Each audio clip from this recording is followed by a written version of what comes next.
What's up, Taiwan? Good morning. I'm Leslie Liao with 10 minutes of news from here in Taiwan and around the world. This year marks the 75th anniversary of the 228 incident, one of the darkest chapters in the nation's history. People held rallies across Taiwan yesterday on 228 Peace Memorial Day in memory of the struggles we've overcome. Bing Wang was at one of the rallies and sent this report.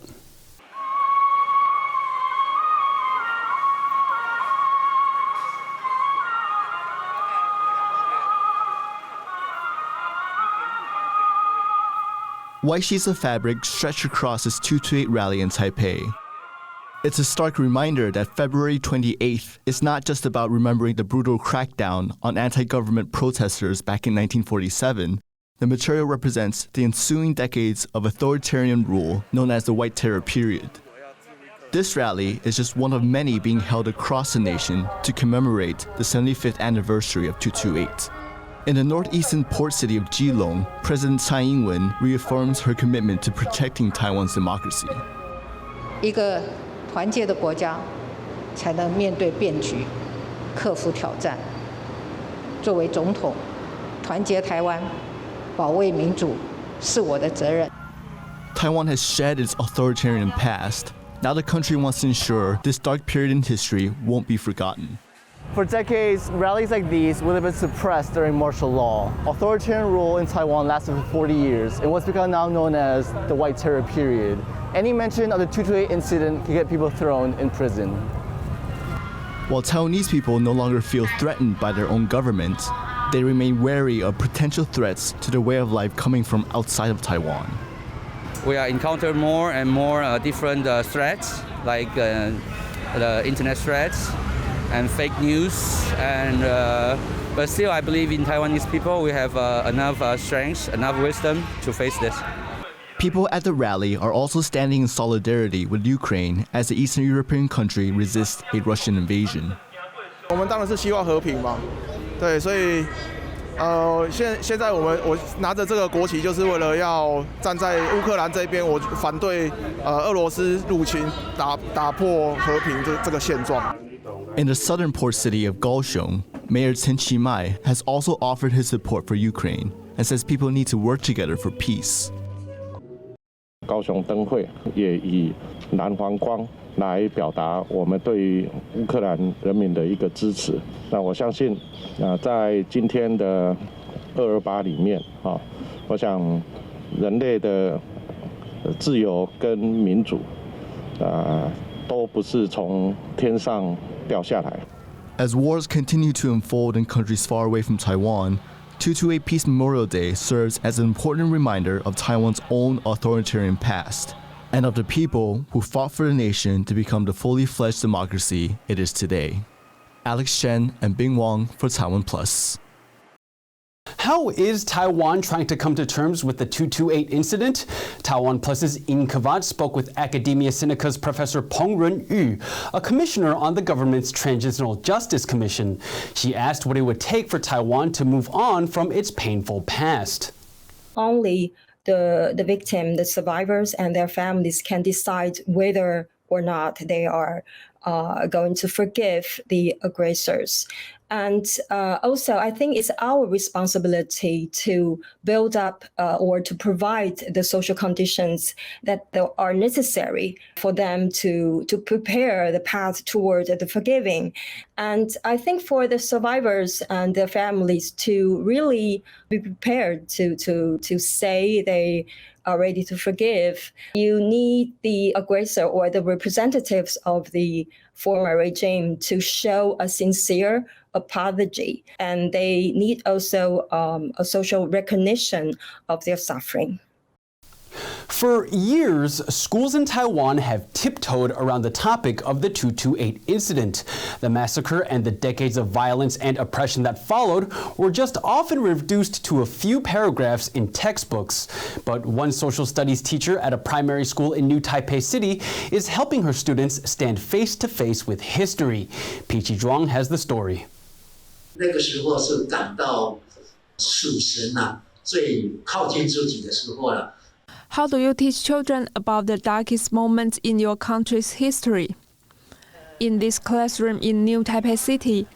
The story is told by someone who bore witness with his own eyes.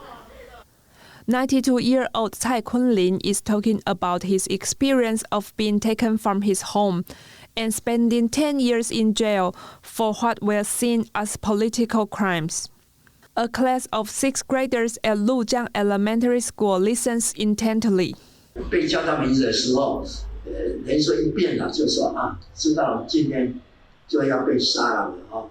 可是呢，他后来很镇定的穿好衣服，跪在母亲的香灯这个前面，那么说跟妈妈对不起，我要先走了，请妈妈原谅我的不孝啊。For many years, the history of the 228 incident and the period of suppression that followed, known as White Terror, was too sensitive to be openly discussed in Taiwan schools. But social studies teacher Ong Li Shu decided in 2011 that it was time for a change. 我曾经有一段对台湾历史几乎是空白的年岁。那后来我慢慢的补课之后，真的觉得这个空白是国家欠我的。我觉得我不应该在我受教育的这段时间，在我在寻找自我的这段时间，完全不知道我的土地发生什么事。我觉得这件事情对我来说是一个缺憾。那我觉得小孩应该要知道，他应该要从小就知道我们的土地发生过非常多勇敢的人在这里曾经很辛苦的走过来。Some teachers and lawmakers question whether it's appropriate to share this sensitive topic, this violent history with young people. But Ong has the support of the school's principal, He Yuanheng. 咱所有的教育就是要后一代愈好啦。但是咱即摆囡仔，咱咧讲过去的历史的时阵，伊是当作咱咧讲古。但是要囡仔了解，过去咱台湾人的祖先、台湾人的前辈所经过这段真痛苦的历史。Before the pandemic, the students would have learned about it here, the Human Rights Museum. But COVID-19 restrictions in the past 2 years have kept the lessons in the classroom. By having Cai share his first-hand experiences, Ong is hoping to initiate a conversation that can transcend the generations. 我从爷爷的分享里面学到，就是出生在这个年代非常的幸福，然后有很多路可以走，也可以就是做很多事情。我觉得在现在的社会蛮好的，比较自由。With Taiwanese people now enjoying the benefits of freedom and democracy, Ong and Cai want to teach the students not to take anything for granted. 那么我们一定要让年轻人知道，大家现在所享受的民主自由的这样的世界呢，并不是从天降下来的，而是经过好多的我们的前辈、我们的祖先，这样一代跟一代连接起来的努力的结果。228和平纪念日，它不是只有纪念228事件，我们是希望国家暴力这件事情不能再重蹈覆辙。